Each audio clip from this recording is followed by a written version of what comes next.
பார்த்தது ஒண்ணுமே புரியல. செய்திகள் பார்ப்போம். 12ஆம் வகுப்பு தேர்வு முடிவுகள் இன்று வெளியாக உள்ளது.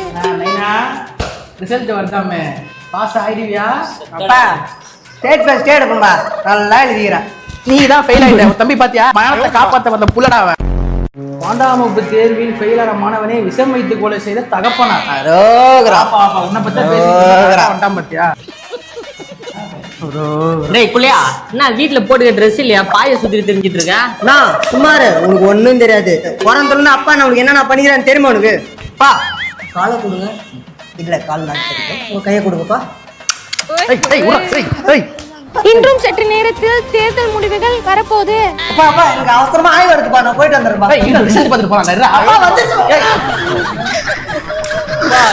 நானும் போன வருஷம் இப்படிதான் பண்ணேன். சின்ன புள்ள ஃபெயில் ஆக மாட்டான்டா. அவன் ஃபெயில் மட்டும் ஆகட்டும், அப்பா கூட ஆக மாட்டான்டா உன்ன.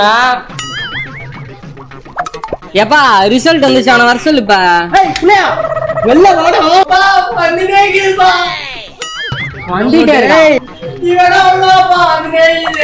நம்பர் சொல்றா, நாங்களே பாரு ரிசல்ட். 25 88 அதுக்கப்புறம் தெரியலப்பா. ஆஸ் நம்பர் சொல்ல ஓட்டி ஊறி வத்து தின்றுவேன். போறா எல்லாத்துலயும் எஃப்எஃப்னு இருக்கு. யோ எப்பனா ஃபெயிலியா? நானாச்சும் 75 மார்க் வாங்கியிருந்தேன், உள்ள 35 மார்க் தான் வாங்கியிருக்கான். வெக்கமா இல்ல?